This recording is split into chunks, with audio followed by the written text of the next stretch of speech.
Hey everyone, welcome to Lucky in Love. My name is Kari Hoskins.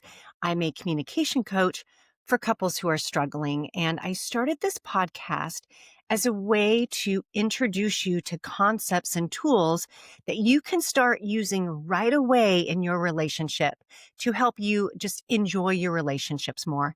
And for a lot of you, it might help you make better relationship decisions. So let's get started. Today, we are counting down these 7 worst things that you can say in an argument with your significant other. I just love a good countdown. So I thought that this would be kind of a fun, lighthearted episode. But with that said, these phrases probably will seem small or insignificant, but the truth is they can either escalate the disagreement pretty much needlessly, or they will chip away at your partner because these 7 phrases are often said in like a dismissive or a demeaning way. And what this does is this creates resentment, and it also makes it really challenging to find middle ground and to resolve the argument. And I think this is really important because over time, this affects how you feel about each other, which in turn affects every aspect of your relationship. And if you're not careful, it can put your relationship or your marriage at risk. And that is not something that I want for you. So I really wanted to walk you through these and just kind of show you that the way that you handle disagreements doesn't just affect the conversation, it affects your entire relationship. Okay. So here's what we're going to do. I'm going to just tell you what the phrase is and then briefly tell you why I think that it's harmful or destructive for your relationship. And then I'm going to give you a better way to say it. Something that really kind of keeps the conversation moving forward instead of blowing it up or shutting it down. Okay, are you ready? I'm ready. Here we go. Number 7. This is an all-time fave. Here, whatever, I don't care, do what you want. I think we have all either said this at some point or been on the receiving end of this phrase. Here is the truth. Most of the time when we say this, we actually do care and we care a lot. And your tone of voice definitely makes this pretty obvious to your significant other. Um, Whatever, fine, do what you want is harmful for a couple of reasons. First of all, it's usually used as a sort of test, if you will. Okay. You toss it out, fine, do whatever you want. But if your partner actually does go ahead and do that thing that they want to do, you're going to be pissed off. You're going to be upset. And you're going to make it mean that they don't care about you or your feelings or your relationship. And this creates a no-win situation for both of you. The second reason why I think it's harmful is because it signals disengagement. Now, you guys, you're doing this as a way to protect yourself, right? Whatever the issue is, it feels upsetting, and shutting down the conversation with fine, whatever, do what you want is a way to protect your emotions. Okay. But what this does is it leaves your partner to make the decision alone, not as a team. And this creates distance and resentment on both sides. So instead, what I want you to do, at least try doing, is to own how you're feeling. You can say, look, I'm feeling really upset right now, or very frustrated, or this, whatever it is, it makes me feel anxious. Okay. I don't know what the best solution is, but I would like to figure it out together. So you want to own what you're feeling and then let them know that you want to come up with the solution together. All right. Number 6. If you loved me, you would or wouldn't, right? Whatever the situation calls for. Personally, I think that this is a form of emotional manipulation because it puts them like in a corner by attaching their love for you to a specific behavior. So some examples of this would be, if you love me, you'd go to this party with me. If you loved me, you wouldn't need me to explain why I'm upset. If you love me, you wouldn't have to ask. Okay. So when you say any version of if you love me, you would or wouldn't, It's almost always about you seeking reassurance, okay? Wanting proof that your partner cares about you. But what that does is it's said in a way that creates pressure for them, creates defensiveness, and eventually resentment. So instead, I suggest that you just tell them what's going on with you, what you're worried about, or what you want, like whatever the situation is. So instead of, if you'd love me, you go to this party with me, I would suggest saying something like, "It would mean a lot to me if you came to the Christmas party next week. I know it's not your favorite thing, but it would really mean a lot. Everyone else has their spouses going with them, and I really don't want to be the only one without a significant other." Okay, so you just tell them what you want and why it's important to you. They may not go, but at least you've had the conversation in a way that is not harmful for your relationship. Let's see. Number 5. Ready? This is a weird one. This isn't even probably on your radar.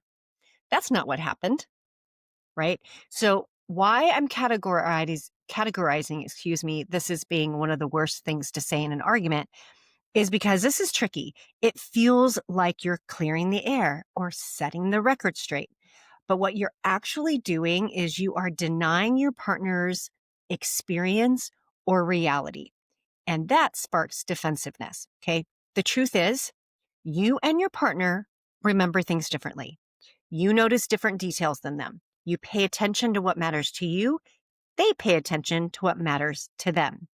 And you both interpret situations, events, and words through your own lens. And that lens is your past experiences, your current stress level, maybe your value system, okay? And all of those things color how you see and recall a specific moment, right? So when you say that's not what happened, what that does is it shuts the door on your partner's perspective instead of making room for both of your perspectives. So better ways to say this. I have a couple of suggestions. We're remembering it differently, or I just see it differently than you do, or that's not how I saw it. Okay. The key here, though, is to say that, but then you also want to listen to their perspective to try to understand how they saw it and where they're coming from. Number 4, you're impossible to talk to. Um, this one stings because it is a label. Okay. And labeling your partner is literally one of the fastest ways to shut down communication, openness, and vulnerability. And also, you guys, when you call your partner impossible, you're not addressing the problem. You are attacking them personally, like it's a character attack. Basically, you're saying you're the problem, which instantly creates defensiveness and distance. Now, okay, I totally get this. I understand that in the moment, it probably does feel really hard to talk to them. But by putting blame squarely on their shoulders, um, it shuts everything down and it does not move the conversation forward. So instead, I suggest that you take ownership of what you're experiencing. Okay. So you can try something like, "I'm finding it hard to talk about this right now. Can we please take a break and come back later?" Okay. So you're not labeling them as impossible. You're simply expressing that you're finding it challenging to have a conversation about this. Okay. And this shifts the focus from blaming your partner to using I statements and sharing your experience, which will help bring down the intensity of the conversation. The third worst thing that you can say in an argument with your partner or your spouse, "You're being ridiculous."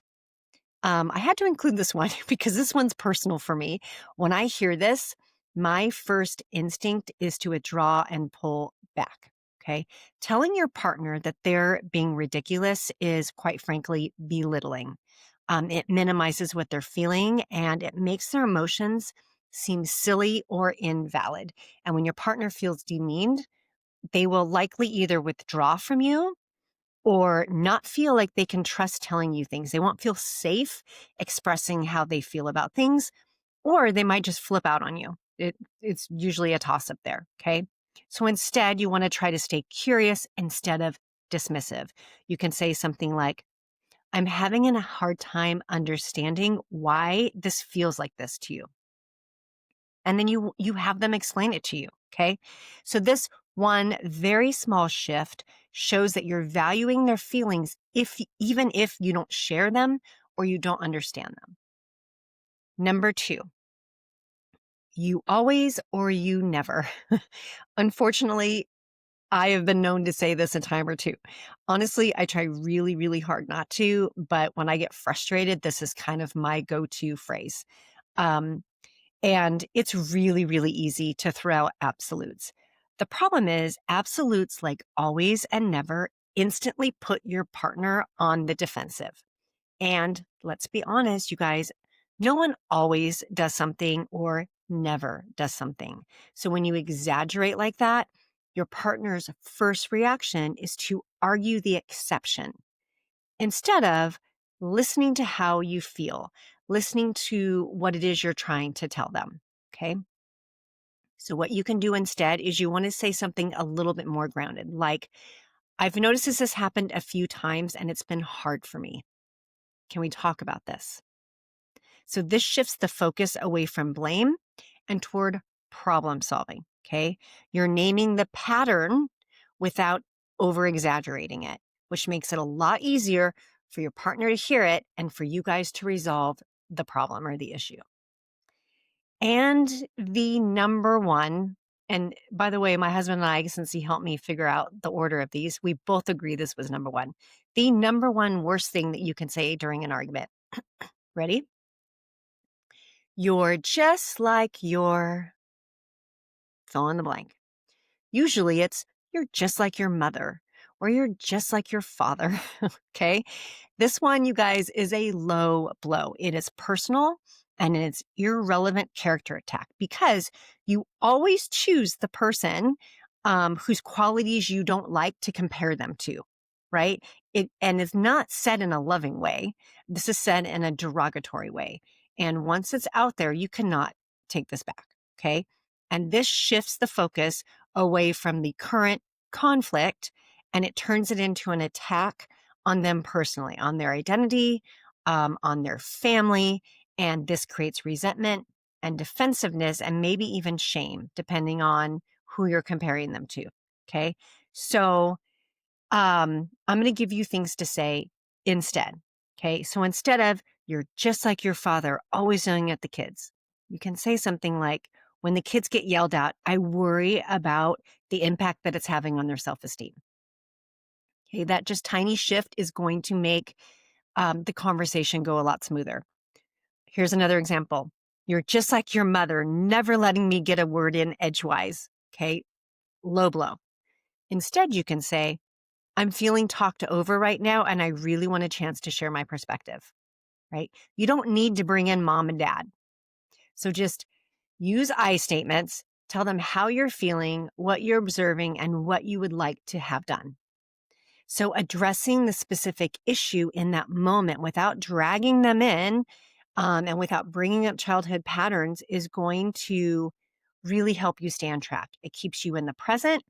It keeps the conversation specific, and you're going to have a much better chance at being heard with less defensiveness. Okay, so those were the 7. I want to quickly recap just to refresh your memories. In the heat of the argument, here are the 7 worst things you can say, the things that I want you to avoid. Whatever, I don't care, do what you want. If you loved me, you would or wouldn't. That's not what happened. You're impossible to talk to. You're being ridiculous. You always or you never. And last but not least, you're just like your mother or you're just like your father, right? So I encourage you to write these phrases down, or at least write down the ones that you most frequently say, and then write down alternative ways to say it so that you can practice. So next time you are in a heated conversation or a disagreement or an argument, it'll come to your mind a lot easier. Okay. And listen, you guys, if you and your partner are stuck in like dysfunctional argument patterns that feel exhausting, I can help you. To book a free consult, all you need to do is visit kahoskins.com and just click the free consultation call. And I'd be more than happy to jump on a call with you, hear what's going on, and maybe share a little bit about my perspective and how I can help you. Okay, my friends, that is what I have for you today. I'll talk to you next week.